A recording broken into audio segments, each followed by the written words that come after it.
Hello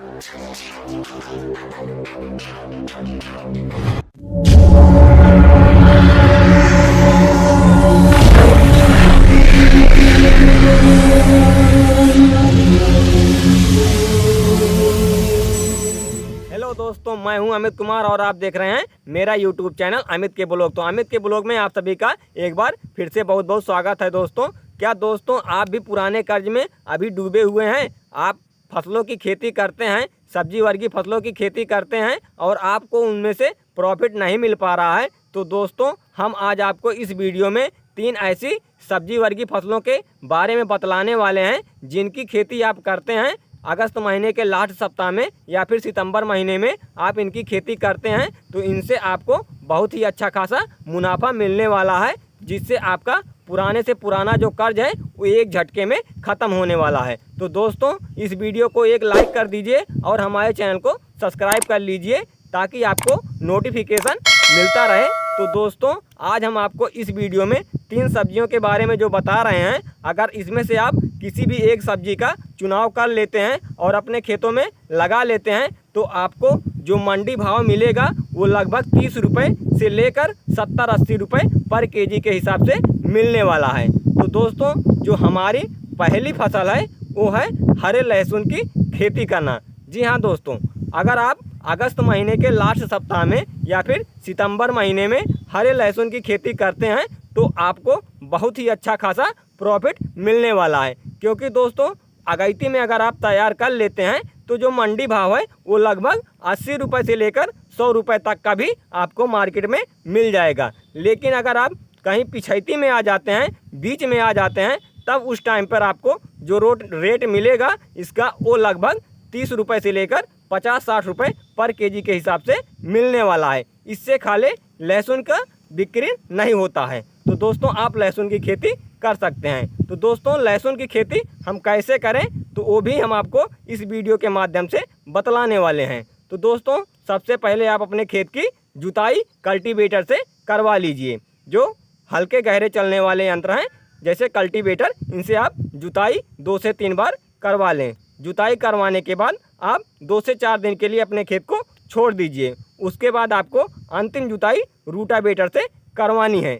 तो उसके लिए आपको जो उसमें बेसल डोज डालना है वो भी हम आपको बता दे रहे हैं कि कौन कौन सी रासायनिक खादों का प्रयोग करना है आपको। उसमें आपको लेना है DAP खाद 50 किलोग्राम पर एकड़ के हिसाब से हम आपको ये डोज बतला रहे हैं। तो आप 1 एकड़ में 50 किलोग्राम DAP खाद लेना है। उसके बाद आपको SSP खाद पाउडर फार्म वाली 50 किलोग्राम इसको लेना है और साथ में MOP खाद यानी पोटास को आप 30 किलोग्राम ले सकते हैं। अगर आपके खेत में दीमक की समस्या आती है तो आप रीजेंट या फिर फ्यूराडान जो आता है जिसमें फिप्रोनिल 0.3% रहता है, आप इसको 3 किलोग्राम लेकर इनको अच्छी तरीके से मिलाकर पूरे खेत में छींटकर अंतिम जुताई रूटावेटर से करवा लें और अपने खेत और मेड़ को घास से मुक्त रखें। पूरे खेत की साफ सफाई करवा लें ताकि उसमें जो कीटों का प्रकोप आता है वो ना आए। तो आप अंतिम जुताई रूटावेटर से करवाकर मिट्टी को पूरा भुरभुरा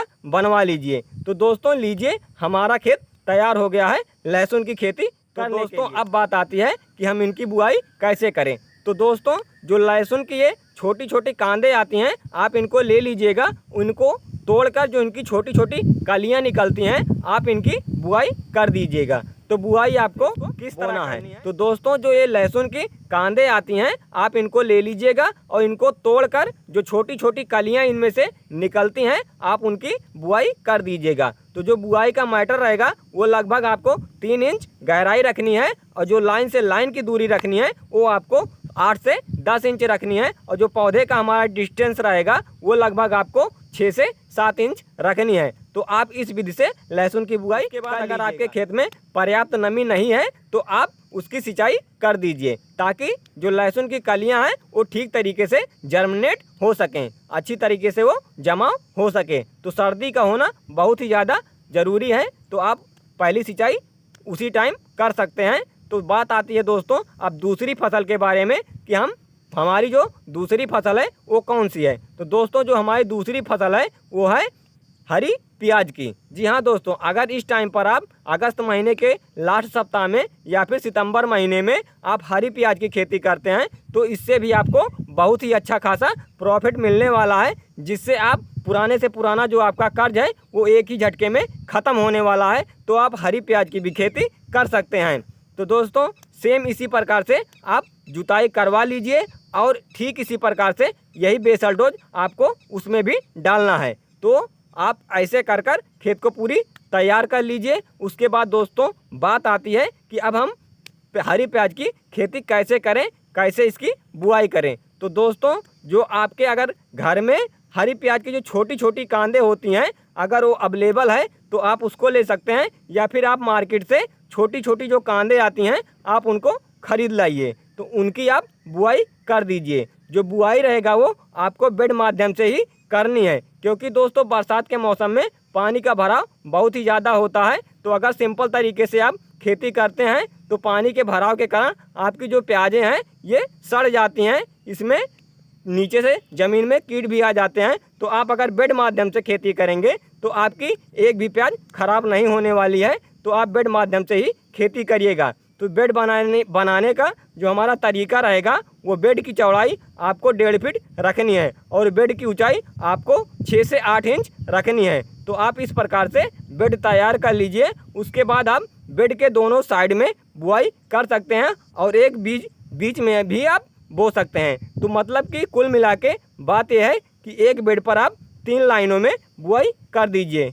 बुआई का जो दूरी रहेगा वो आपको 4 से लेकर 6 इंच पौधे से पौधे की दूरी रखनी है। तो ठीक इसी प्रकार से आप बुआई कर लीजिए। उसके बाद अब बात आती है दोस्तों तीसरी फसल के बारे में कि हमारी जो तीसरी फसल रहेगी वो कौन सी फसल है। दोस्तों जो हमारी तीसरी फसल है वो है हरी धनिया की खेती। जी हाँ दोस्तों, अगर आप अगैती महीने में हरी धनिया की खेती करते हैं तो इससे अभी आपको बहुत ही अच्छा खासा प्रॉफिट मिलने वाला है, क्योंकि आप भी इस टाइम पर देख रहे हैं कि हरी धनिया जो है वो लगभग 150 रुपये से लेकर 200 रुपये किलो के आसपास बिक रही है। तो अगर आप अगस्त महीने में हरी धनिया की खेती करते हैं या फिर सितंबर महीने में हरी धनिया की खेती कर लेते हैं तो इससे भी आपको बहुत ही अच्छा खासा प्रॉफिट मिलने वाला है। क्योंकि दोस्तों अगर उस टाइम पर आपकी धनिया तैयार होती है तब भी आपको मार्केट में 70 रुपये से लेकर 80-90 रुपये पर किलो के हिसाब से आपको मंडी भाव मिलने वाला है। तो आप दोस्तों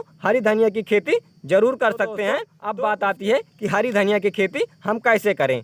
तो दोस्तों उसके लिए सबसे पहले आप अपने खेत की 2 से 3 बार जुताई करवा लीजिए। उसके बाद 2 दिन के लिए सेम इसी प्रकार से आप खेत को छोड़ दीजिए। उसके बाद अंतिम जुताई रोटावेटर से करवानी है। उसके बाद सेम यही बेसल डोज उसमें आपको डालना है। बस केवल आपको थोड़ा एक चीज़ और लेना है, वो है सल्फर। जी हाँ दोस्तों, हरी धनिया के लिए सल्फर बहुत ही ज़्यादा ज़रूरी है, क्योंकि जो हरी धनिया की पत्तियां आपकी शुरुआती अवस्था में पीली होना स्टार्ट हो जाता है। तो अगर आप सल्फर का उसमें सल्फर जो आता है 90% WG फार्म में आप इसको अगर लेते हैं तो इससे जो हरी धनिया की पत्तियां शुरुआती अवस्था में पीली होती है तो ये फंगीसाइड बहुत ही अच्छा काम करता है। तो आप इसको 3 से 4 किलो पर एकड़ के हिसाब से मिलाकर खादों के साथ आप डालकर अंतिम जुताई रोटावेटर से करवा लेना। उसके बाद अब बात आती है दोस्तों कि हम हरी धनिया की बुआई कैसे करें। तो दोस्तों हरी धनिया की बुआई 2 तरीक़ों से होती है। एक तो क्यारियां बनाकर